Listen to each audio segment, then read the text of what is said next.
Pues sin más precedentes le doy el lugar al pastor Daniel Newker. Él es pastor en la iglesia de lo que es Convivencia Cristiana, pastor de hombres, pastor de jóvenes, y le damos el lugar.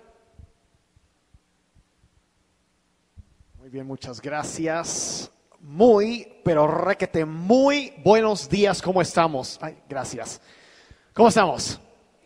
Bien, casi no los oigo. ¿Cómo estamos? Yeah. Ok. Venía yo, me había invitado aquí el pastor desde hace como 2 meses, creo. Pero yo por una situación de diferentes compromisos que tenía no pude, ahora sí que no pude venir hasta el día de hoy, pero bueno, aquí estamos. ¿Cuántos traen sus Biblias? ¿Traen sus Biblias? Si no lo traen, no se preocupe, los textos van a estar aquí en la pantalla. Pero se cuenta por ahí una historia. Ya verán, a mí me gustan las historias. Yo les llamo historias porque si le llamo chiste, se oye poco espiritual. Y como estamos en la iglesia, no contamos chistes, no contamos historias. Jesús contaba parábolas, pues yo cuento historias. Entonces, pero hay una historia por ahí de un loro, un perico, que era como la mascota de una congregación. Y la congregación decidió mandar el perico al seminario para que aprendiera a predicar. Historia verídica la que les estoy contando. Entonces va el loro y ya pasa sus 3 años de preparación, regresa y ya llegó el domingo cuando el loro iba a dar su primera prédica. Entonces la gente, hasta gente nueva, llegó, oye, el perico va a predicar hoy, ¿quieres escuchar? No te vas a querer perder esto va a ser buenísimo. Entonces ya hasta recortaron el tiempo de alabanza para que pusiera antes el loro. Entonces ya lo sacan, lo ponen en el púlpito y le ponen su micrófono con un pedestal chiquitito ahí. Y entonces, y el loro, entonces dicen, bueno, loro ya te va a tocar. Entonces, pero nomás se queda ahí. Y no dice nada. Entonces uno de los edecanes se acerca y dice, loro, predica. Y se va caminando y empieza a raspar su pico nada más en el púlpito. Y dicen, loro, y pues ya la gente ya está, ¿qué pasó? No, o sea, 3 años de estudio y todo para eso, pues no puede ser. Entonces ya, y le dice, loro, y sigue raspándole ahí. Entonces por fin ya el encargado de los edecanes, no, nada contra los edecanes, por cierto. Se acerca y le dice, loro, si no predicas, te voy a arrancar las plumas y te dejo con las gallinas. Entonces se para el loro y dice, hermanos, vamos a orar que el enemigo ya se está manifestando. Bueno, no es el caso ahorita, pero de todas formas, vamos a orar. ¿Les parece? Para empezar ese tiempo. Entonces cierre sus ojos un momento y abra su corazón. Padre, te damos gracias por el inmenso y maravilloso privilegio que es poder conocer de tu palabra, Señor, de poder venir ante ti, Señor, en este día, exponiendo nuestras vidas ante tu palabra y pidiéndote, Espíritu Santo, que tú nos hables a cada uno de nosotros. Padre, yo reconozco cada día mi dependencia total de ti, mi necesidad de tu presencia en mi vida. Reconozco eso ahorita. Y Señor, te pido que me des palabra de sabiduría para tu iglesia en esta mañana, para edificar y fortalecer a esta iglesia. Padre, para ayudar a seguir poniendo fundamentos sólidos para la vida de cada persona que está aquí o que estará escuchando esta grabación. Señor, pido que tu palabra sea abierta delante de cada uno de nosotros en esta mañana y Padre, que podamos ser como esos 2 discípulos que iban caminando rumbo a Emaús, que cuando tú, Jesucristo, te apareciste a ellos y empezaste a explicar la palabra, después ellos dijeron, no ardía nuestro corazón dentro de nosotros mientras nos explicaba la Escritura. Y Padre, te pedimos en esta mañana, Señor, que tú puedas, Señor, abrir nuestro entendimiento y que nuestro corazón pueda arder al escuchar tu palabra y escuchar tu voz, Señor, a través de tu palabra. Señor, te pido tu bendición en este día sobre cada persona que estará escuchando. Y una vez más te pido una unción especial sobre mi vida para poder hablar claramente y expresar las verdades, Señor, profundas y sencillas que hay en tu palabra. Verdades que cambiarán nuestra vida y que nos llevarán por el camino de la vida. Te lo pedimos en nombre de Jesucristo. Y todo el pueblo de Dios dijo, amén. Ok. Bueno, ya el chiste del loro, perdón, la historia del loro, porque no hay chistes en la iglesia, ¿verdad? No, bueno. El tema que quiero tocar ahorita es, le puse como título el fundamento de la vida. El fundamento de la vida. Y la pregunta, ¿alguna vez se ha detenido a preguntarse sobre qué está edificando su vida? ¿O qué es la base, el fundamento, la cimentación, por decirlo así, de su vida? ¿Sobre qué basa su vida? ¿Sobre qué está construida su vida o su fe? Hoy quiero enseñar algo. Podría decir algo fundamental para la vida cristiana, pero no es solo algo fundamental. De hecho, lo que es realmente es el fundamento de todo. De absolutamente todo. Y quiero, si traen su Biblia, acompáñenme al Evangelio según San Mateo, por favor. Capítulo 7. Y vamos a ver, como digo, el fundamento mismo de lo que es la fe cristiana y la base de una vida de éxito. Si tienes esto, tendrás todo, pero si no tienes esto, no importa qué consigues, todo se desmorona. El Evangelio según San Mateo, capítulo 7, y aquí Jesucristo está terminando el sermón en el monte, y leemos a partir del verso 24. Mateo 7, 24 en adelante. Jesús aquí está hablando, dice: cualquiera pues que me oye estas palabras y las hace, digan conmigo, oye y hace, ¿okay? Le compararé a un hombre que prudente, que edificó su casa sobre la roca. Descendió lluvia y vinieron ríos y soplaron vientos y golpearon contra aquella casa y no cayó. ¿Porque qué? Porque estaba fundada sobre la roca.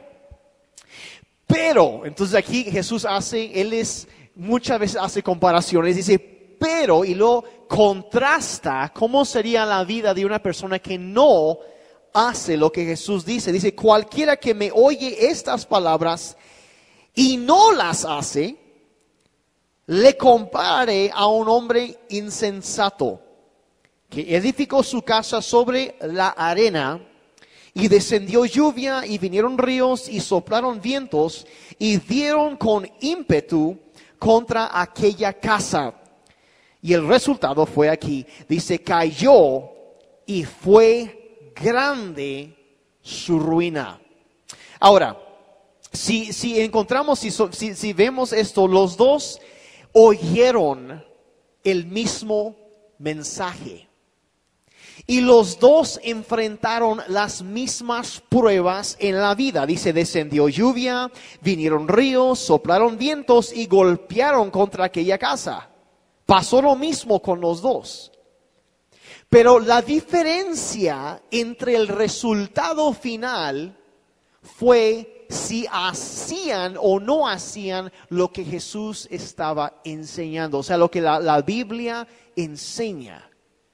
Hay mucha gente que oye la palabra de Dios, pero no la obedece, no la hace. Y Santiago más adelante, él habla de la importancia de no solo ser oidores de la palabra, sino hacedores.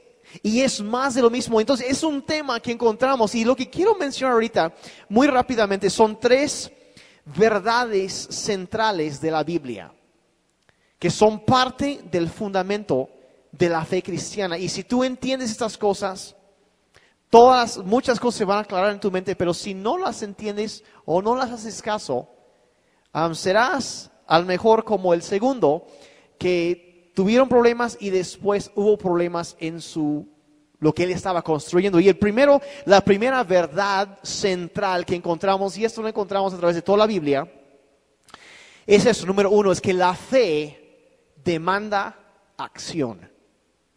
Digan conmigo, la fe demanda acción. La fe demanda acción.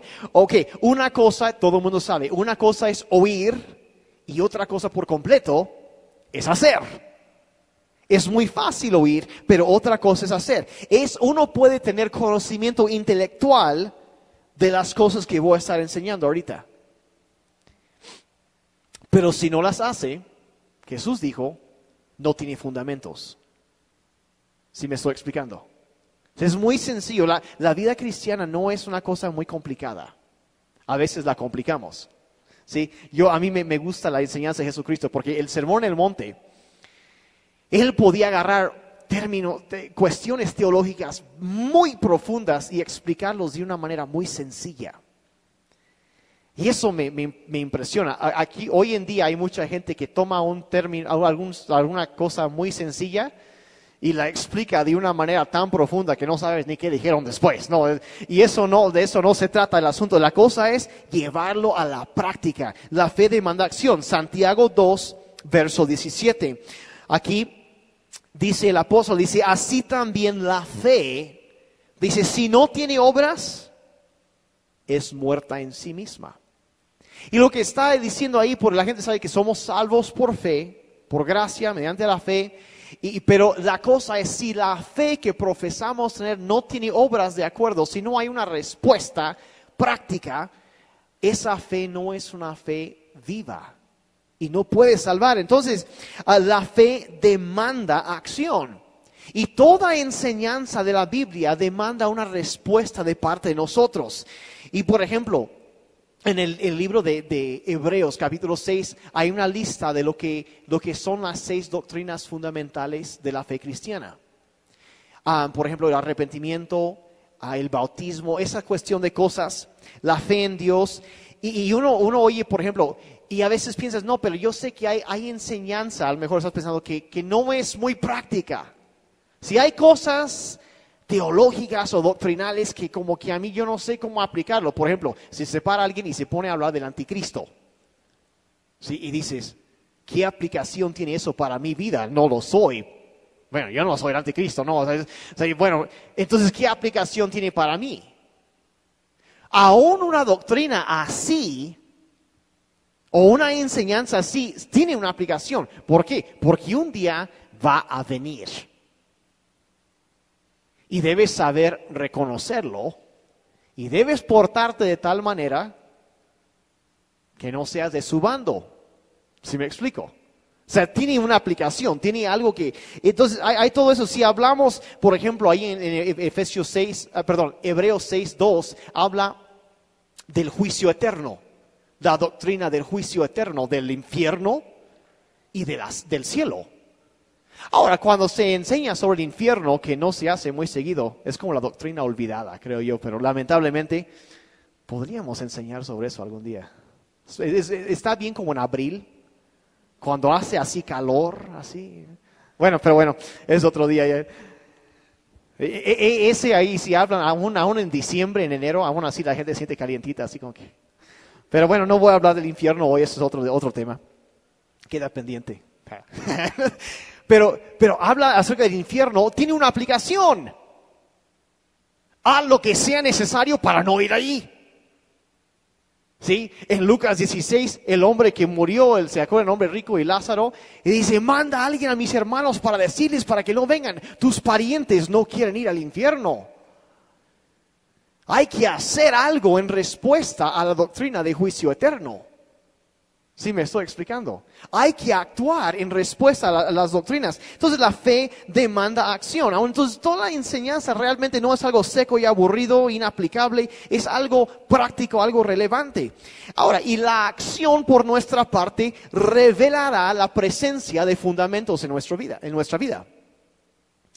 ¿Están conmigo todavía? ¿Sí? ¿Están bien? O empezaron a sentir calor cuando hablé del infierno, ¿no? No, eso es otro día. Entonces, ¿qué es la primera verdad?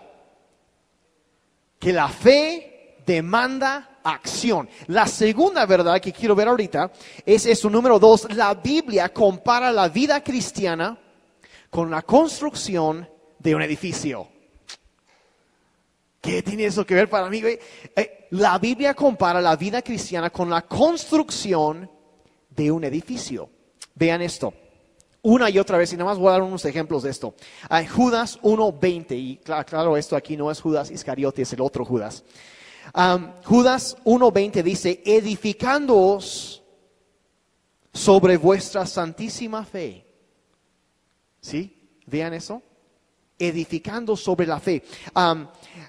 Pablo escribió a los Corintios, 1 Corintios 3:9 dice, vosotros sois labranza de Dios, edificio de Dios. También dijo a los Efesios 2:22 dice, en quien, hablando de Jesús, dice, en quien vosotros también sois justamente edificados, digan conmigo, edificados, para la morada de Dios en el Espíritu. Ahora, tu vida espiritual, tú estás siendo edificado, por decirlo así, ladrillo tras ladrillo, piedras tras piedra, buscando edificar un lugar para la presencia de Dios. Estamos siendo edificados poco a poco, creciendo poco a poco en nuestra fe, en nuestra vida cristiana. Ahora, en cada uno de estos ejemplos que vimos ahorita, la vida de un creyente se compara con la construcción de un edificio. Es muy sencillo. ¿Sí entienden la conexión, la imagen que Jesús, la analogía que la Biblia pinta para comparar esto? Ayúdanos a entenderlo. Ahora, ¿cuántos de ustedes en algún momento han oído o han visto algún edificio que tuvo problemas en sus cimentaciones? Sí, tengo una imagen por ahí, no sé si en la siguiente diapositiva. Vean, por ejemplo, esta casa aquí que se cuartea la cimentación y se parte.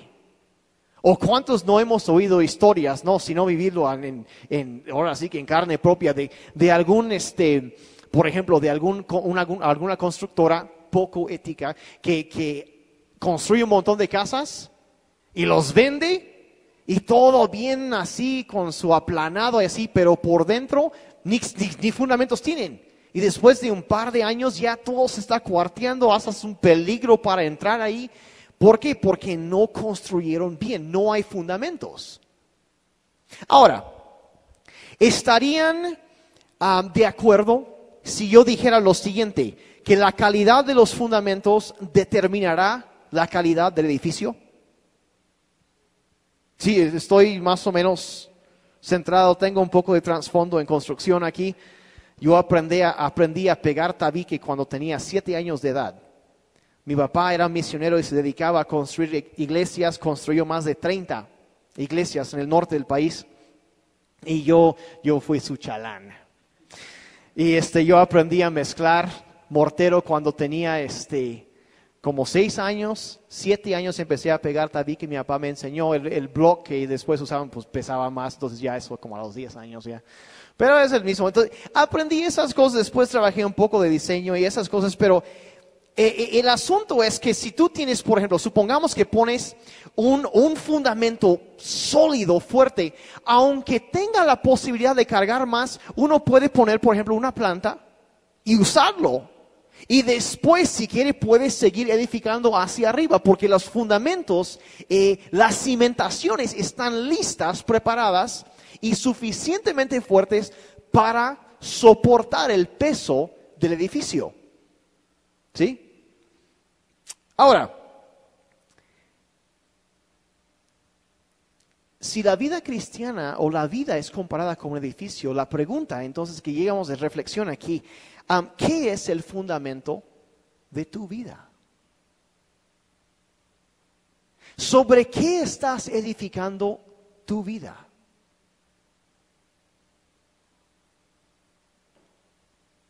Porque debemos hacer reflexión de la palabra de Dios y qué debo yo creer acerca de lo que estoy escuchando. ¿Qué debo yo hacer en respuesta a lo que estoy escuchando? Si la vida se compara con la construcción de un edificio, entonces yo estoy construyendo mi vida. ¿Y sobre qué fundamentos estoy construyendo?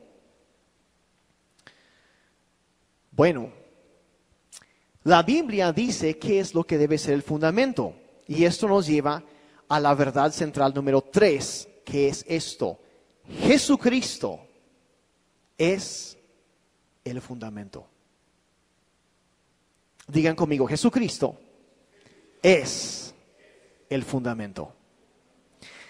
El capítulo 3 de 1 Corintios es uno de mis capítulos favoritos en toda la Biblia. Y hay un verso, el verso 11, que dice así, dice, porque nadie puede poner otro fundamento que el que está puesto, el cual, ¿quién es? Es Jesucristo. Ahora, ese verso debe estar subrayado, resaltado, memorizado, requete memorizado, ahí en tu Biblia y en tu vida. Nadie puede poner otro fundamento que el que está puesto, el cual es Jesucristo. Digan conmigo, Jesucristo es el fundamento. Es el fundamento. Okay. Jesucristo, el Hijo de Dios, su nacimiento, su vida, su muerte, su resurrección, esto es el centro del Evangelio, es la base de la fe cristiana. El fundamento de la vida cristiana no es una religión, no es un credo, no es una iglesia, no es una denominación, una ordenanza, no es una ceremonia. Es Jesucristo y solo Él. Él es el fundamento de todo. Ahora, Mateo 16, por favor. ¿Se acuerdan cuando Jesús aquí les preguntó a sus discípulos, ¿a quién dicen ustedes que soy? ¿Qué es lo que piensan que soy? Mateo 16, versos 13 al 18. Jesucristo es el fundamento. Ahora, dice así, Mateo 16, 13 en adelante.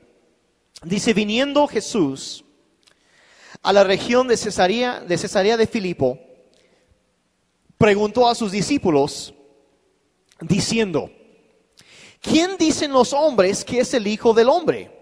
O sea, primero les pregunta, ¿qué dicen los demás? O sea, ¿qué es el chisme que anda por ahí? ¿Qué dicen la gente que soy yo? Ahora, ellos dijeron, unos dicen que Juan el Bautista, otros Elías y otros Jeremías o alguno de los profetas. Entonces, Jesús como que tiene la pregunta es un poco como que indirecto al principio.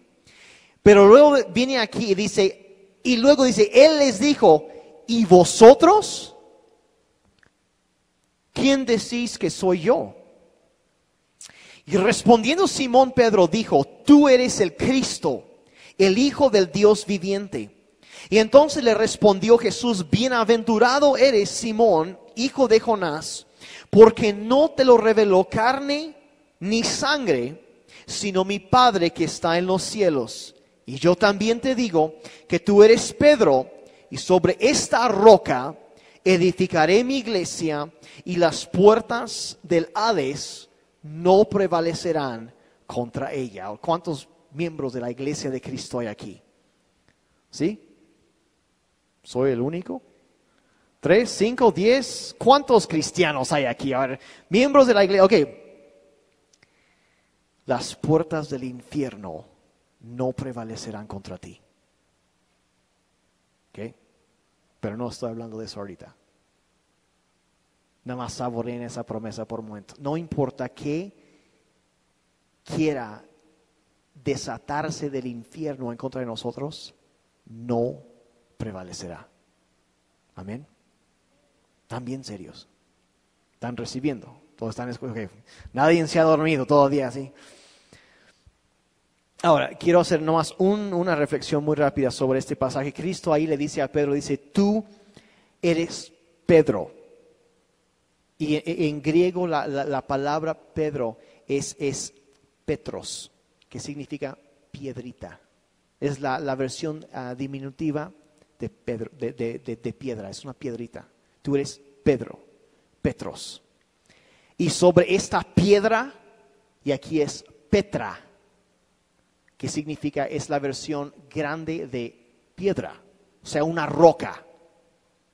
Edificaré mi iglesia. Ahora, en ningún lugar afirmó Jesús que la iglesia sería fundada sobre Pedro. Son dos palabras distintas y no se deben confundir. Eso sería un error y una mala interpretación de la palabra. En otras palabras, Pedro no es el fundamento de la iglesia.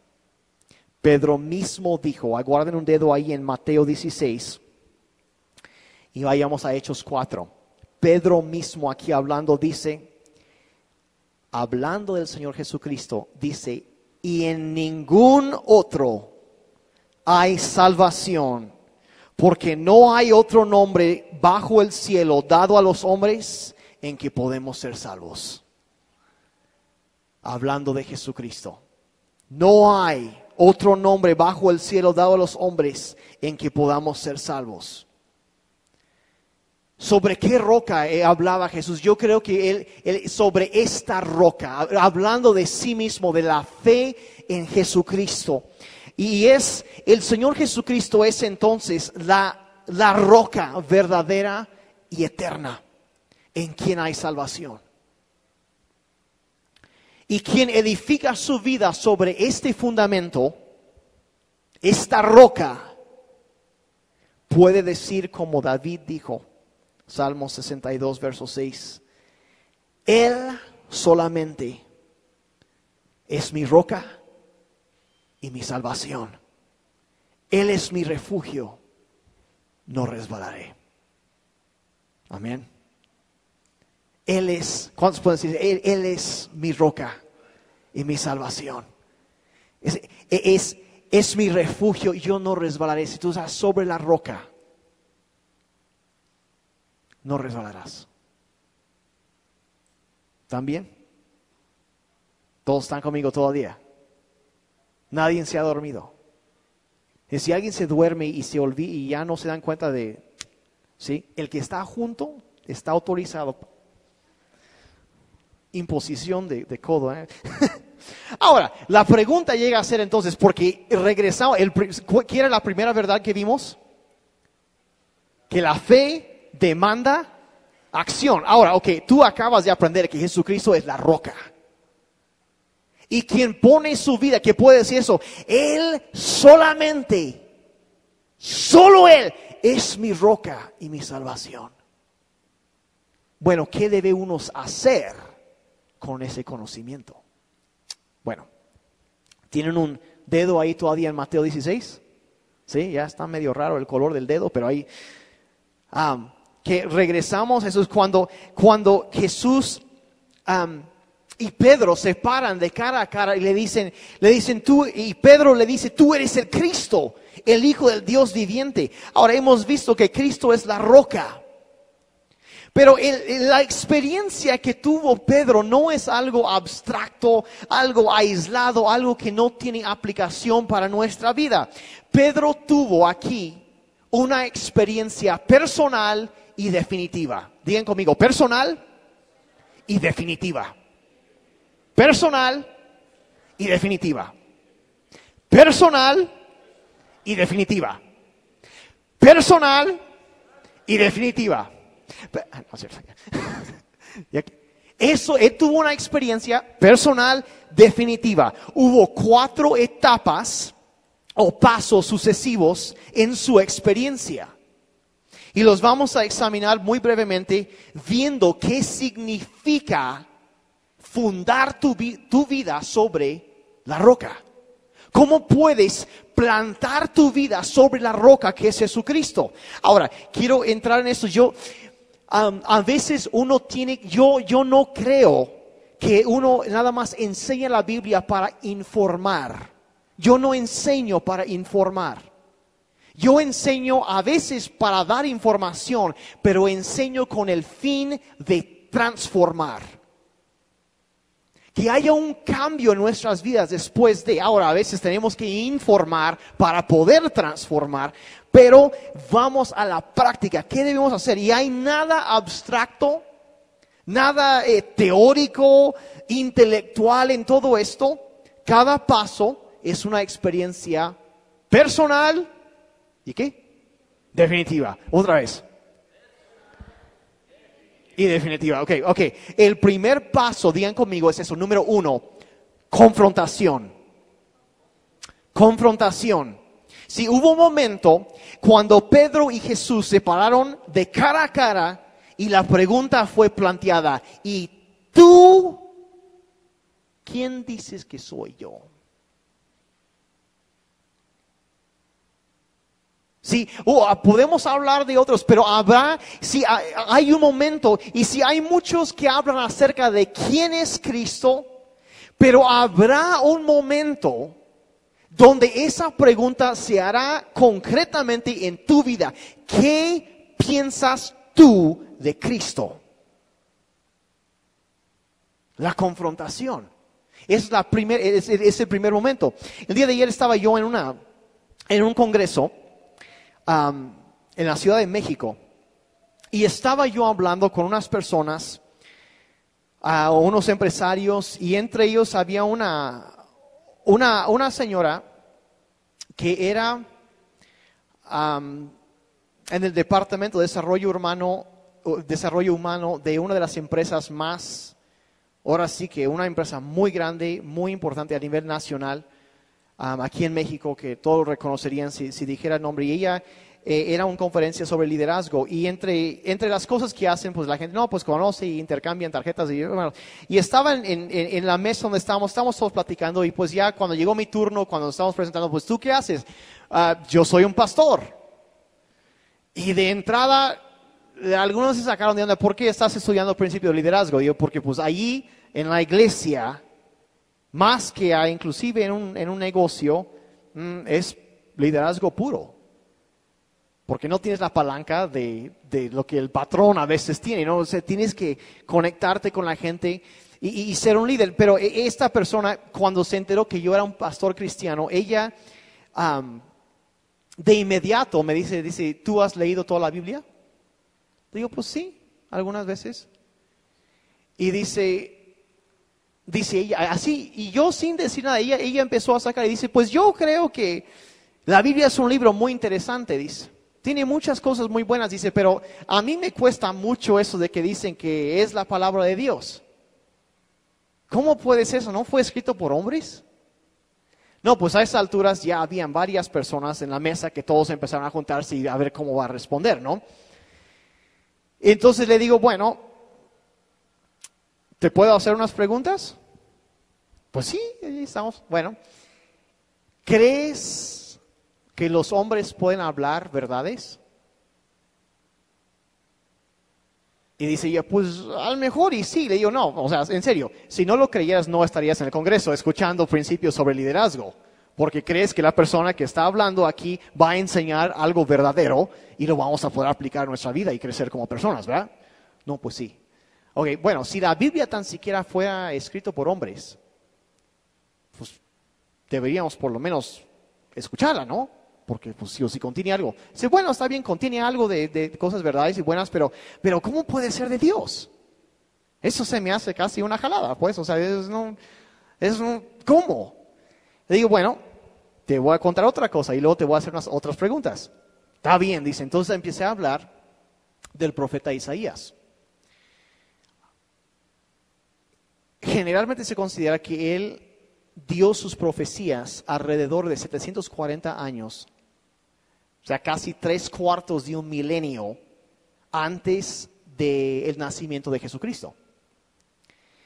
Y ustedes saben, en el capítulo 54, donde empieza a hablar de la muerte que el siervo del Señor iba a experimentar, cuando hablan de que fue tan desfigurado que no se podía ni reconocer su rostro, que iba a ser atravesado, que no le iban a romper ningún hueso fue roto, y empieza a hablar toda una serie de detalles. Digo, pues tú conoces bien, le digo ahí, a la historia de la crucifixión. Dice, pues sí, claro, todos lo conocemos. Digo, bueno, esas cosas que tú viste ahí, este hombre los vio y escribió todo esto 770 años antes del nacimiento de Jesucristo. Y ahora aquí lo interesante, en la crucifixión, ese estilo de ejecución, ni siquiera había sido inventado cuando él escribió esto. Fue inventado alrededor de 350 antes de Cristo por los persas. Entonces, entonces este hombre ve 3/4 de un milenio antes de los hechos y los escribe con tal exactitud y luego se cumple. Ahora le digo, aquí está mi pregunta. Si fuera solo palabra de hombres, ¿cómo logró eso? Si no le fue revelado de alguna manera sobrenatural algo que iba a suceder más de 750 años después, ¿cómo podría un hombre atinarle tan bien así? Y pues el otro, se puso de acuerdo el otro para que no se puede. Entonces la única explicación lógica que yo encuentro es que vio una visión, le fue revelado por parte de Dios y él escribió lo que vio. ¿Qué piensas tú? Y pues a esa altura ya había varias personas alrededor de la mesa y era un evento de empresarios.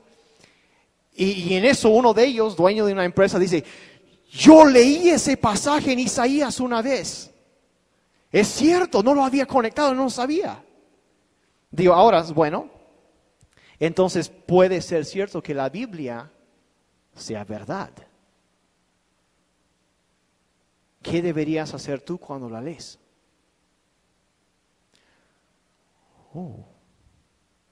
Sí, eso es confrontación.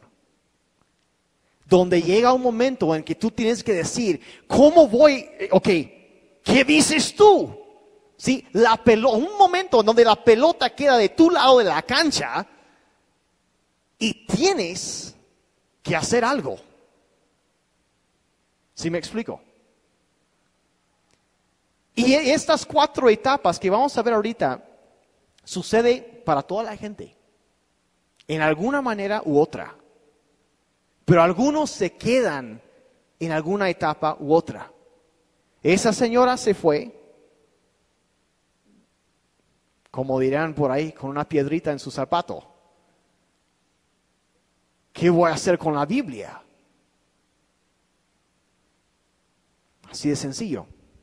Entonces, y habrá un momento en donde mucha gente, habla acerca de Jesucristo, pero vendrá el momento en donde tú eres confrontado con esta pregunta y tienes que responder.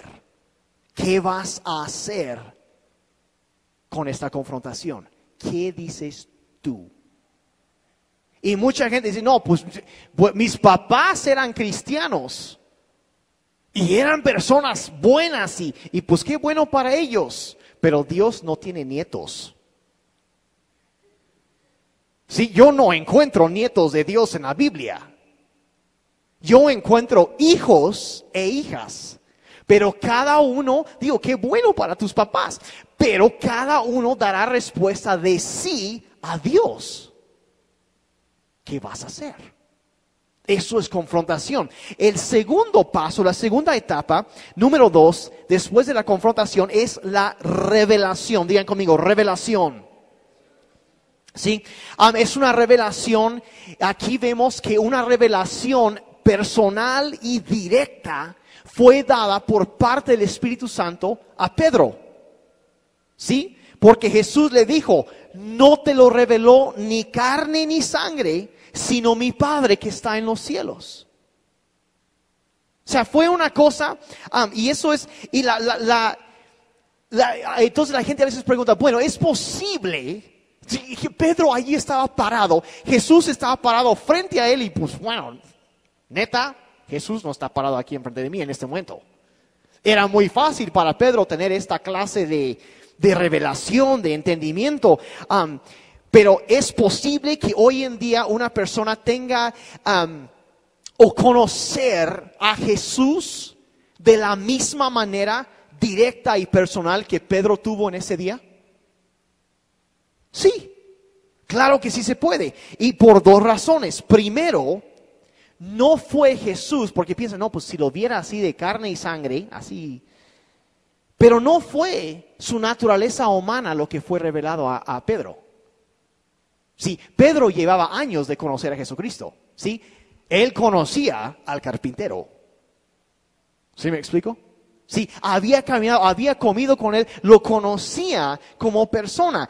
Conocía a Jesús, el hijo de José, el carpintero. Pero lo que le fue revelado en esta instancia fue Jesucristo, el Hijo del Dios vivo, el divino, eterno, el inmutable Hijo de Dios. El mismo Cristo que ahora vive a la diestra del Padre, exaltado y gobernando. Entonces fue de su divinidad lo que fue revelado ahí.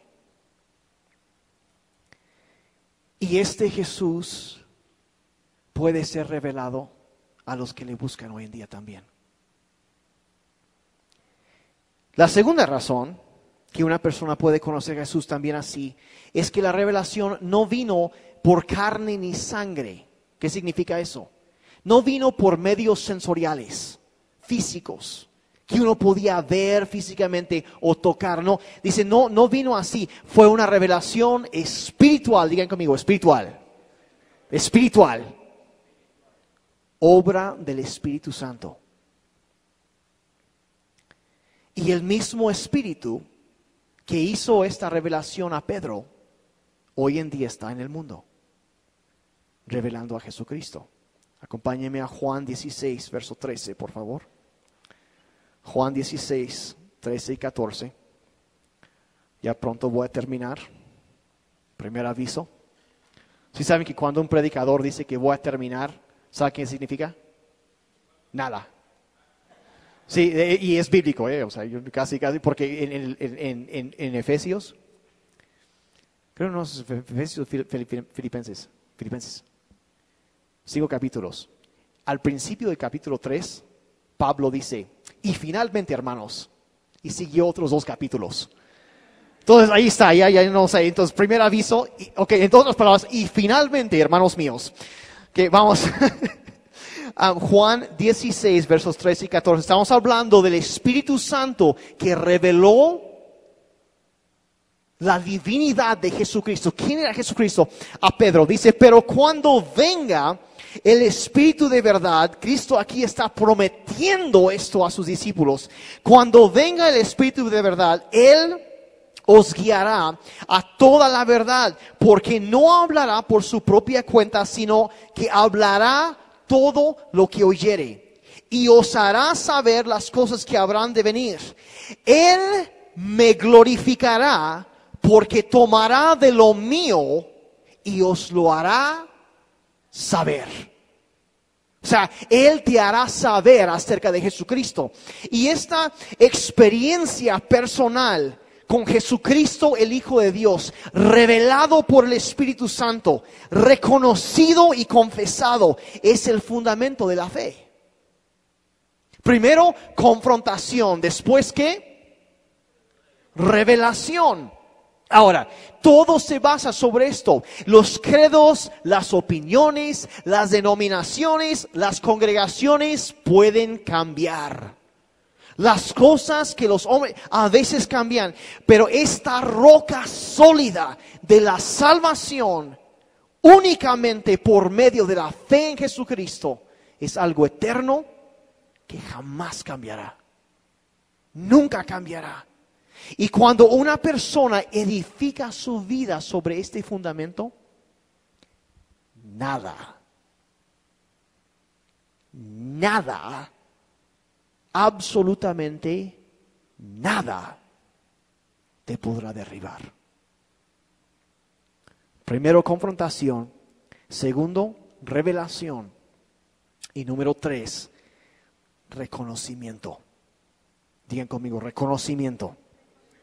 Sí, Pedro tuvo que tomar la decisión de reconocer y aceptar la verdad que le había sido revelada.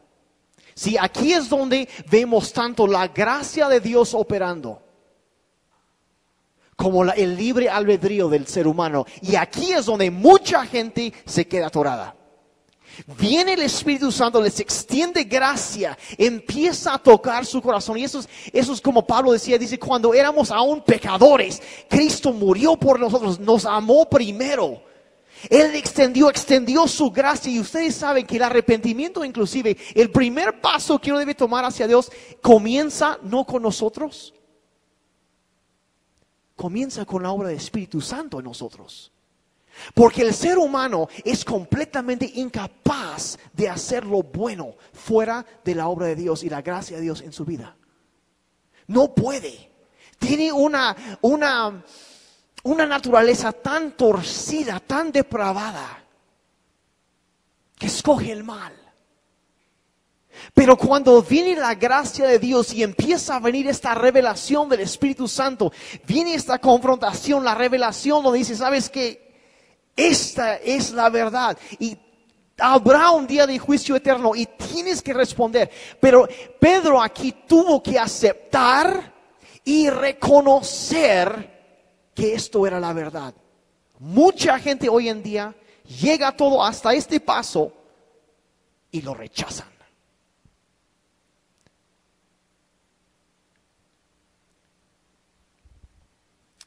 Pero otros, miles de millones de personas, han hecho este paso, donde reconocen, aceptan y reconocen la verdad que el Espíritu Santo les está revelando. Pablo escribió lo siguiente en 2 de Timoteo 1:12. Dice, yo sé a quién he creído y estoy seguro que es poderoso para guardar mi depósito para aquel día. Yo sé a quién he creído y estoy seguro que es poderoso para guardar mi depósito para aquel día. Ahora quiero que vean una reflexión sobre eso. ¿Saben que él dice ahí, dice yo sé a quién? Sí, no dice yo sé en qué. ¿Sí? ¿Ven la diferencia ahí? Sí, es una persona. No es una filosofía, no es una enseñanza, no es un credo, no es esas cosas, aunque no están mal, pero aquí él dice, yo sé en quién he creído. Yo no creo solamente en una agrupación de enseñanzas, yo creo en una persona, el Hijo de Dios, Jesucristo. Yo sé a quién he creído. La fe aquí de Pablo está a punto de morir, está encarcelado, está escribiendo, sabe que va a morir pronto, pero dice, él tiene una fe totalmente inmovible. Yo sé a quién he creído. No se basaba su fe sobre un credo, sobre una iglesia, sino sobre una persona que él conocía, Jesucristo. Jesucristo. Y el resultado de ese conocimiento y esa relación personal, tenía una fe, era el apóstol Pablo. Escribe los Filipenses cuando él está encarcelado en el drenaje debajo de la ciudad de Roma, ahí en las cárceles, en las cloacas.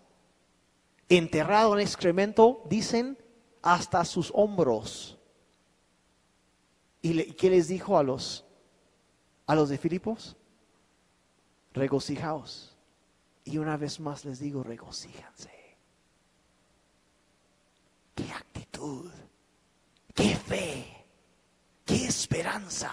Yo sé a quién he creído. ¿Están conmigo todavía? Segundo aviso. Como resultado del conocimiento y la relación personal que él tenía una fe que nada podía derribar. Sí, Pablo él tuvo confrontación. ¿Se acuerdan? Él va camino a Damasco y ¿qué sucede? Confrontación a lo grande. Revelación. ¿Y qué hizo él? Reconoció y dijo, Señor, ¿qué quieres que haga? Inmediatamente reconoció el señorío de Jesucristo, sometió su vida al instante y se entregó a él. Así puede suceder en instantes todo esto. Y eso nos lleva a la cuarta etapa, que es la etapa de la confesión. Pedro aquí confesó en voz alta y públicamente: tú eres el Cristo, el Hijo del Dios viviente. Pablo confesó también: Señor, ¿qué quieres que haga? Le llamó Señor, inmediatamente reconoció, sí, confesó que Él era el Señor. Muchas veces, y es la cosa, a veces yo pregunto a personas: ¿eres cristiano? Pues no sé. ¿Eres cristiano? A veces. No, nunca me han dicho eso. ¿Eres cristiano? Pues intento serlo. Yo creo que sí. O simplemente, no sé. Ahora, esas preguntas revelan muy abiertamente un hecho. Y es que su fe no se basa sobre el fundamento sólido de conocimiento personal de Jesucristo. Ahora, posiblemente algunos están en diferentes etapas de este proceso. Como digo, todo ser humano en un momento u otro pasará por este proceso. Empezará, más bien dicho, el proceso. Porque algunos no lo terminan. Se quedan ahí donde les decía.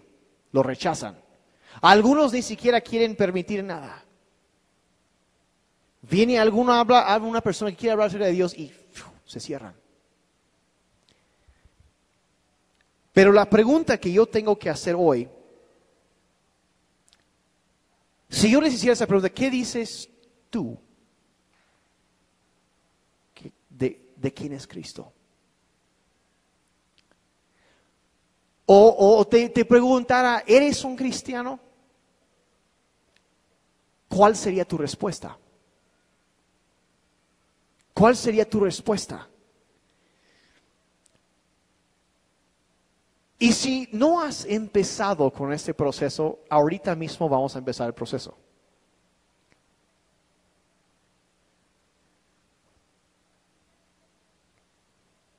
Y les voy a decir una pregunta que va a tener eco hasta la eternidad.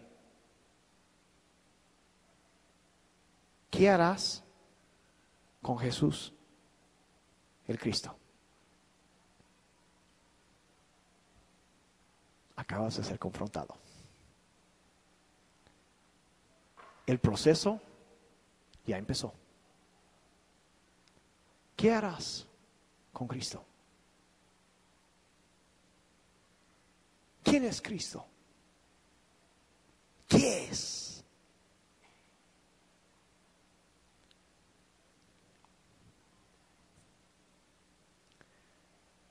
Tercer aviso, y con esto termino. Una recomendación final de Job. Eso lo voy a leer en la versión Nácar Colunga. Job 22, verso 21. Dice: reconcíliate pues con Él y haz la paz, y de ello te vendrá el bien.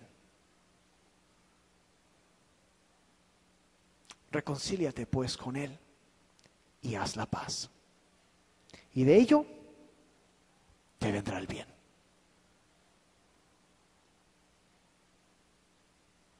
Te quiero invitar a que cierres tus ojos por un momentito. Yo ya terminé, nos quiero una reflexión muy breve ahorita y orar. Si esto es el momento en donde tomamos los conceptos que hemos estado escuchando, lo aterrizamos, lo traemos a nuestra vida y nos preguntamos realmente: ¿qué voy a hacer? Yo te lancé una pregunta ahorita: ¿qué harás con Jesucristo? Si quieren, con los ojos cerrados aquí, esto no es Porque esto es algo personal, no es algo que ya puedes, esto no es, ¿qué dice lo demás gente? ¿Sí? Pero esto ya es personal, esto ya es tú qué vas a hacer con Jesucristo. ¿Qué harás con Jesucristo?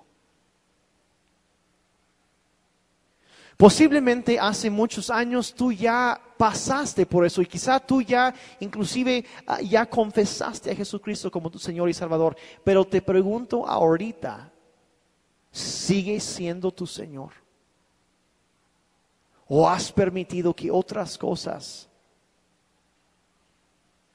tomen un lugar de mayor importancia en tu vida? Y el cristianismo para ti es nada más una religión, algo que haces porque siempre lo has hecho. O es una relación viva, conocimiento personal, revelado de Jesucristo.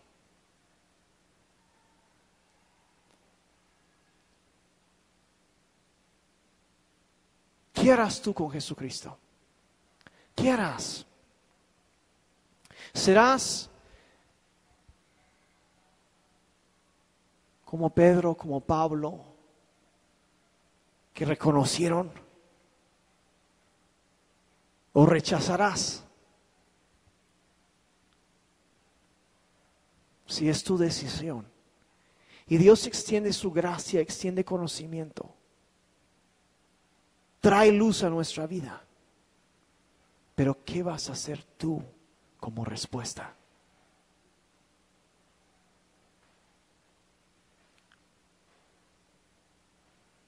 Padre, yo te agradezco por cada persona, cada hombre, cada mujer que está aquí en este día.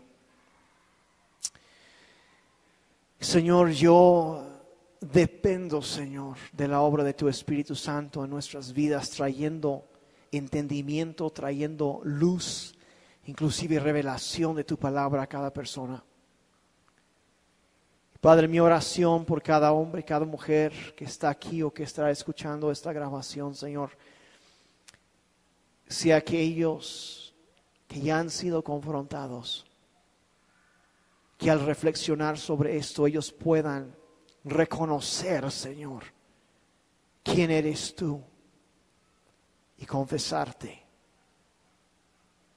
Padre, porque tu palabra dice que con el corazón se cree para justicia y con la boca se confiesa para salvación.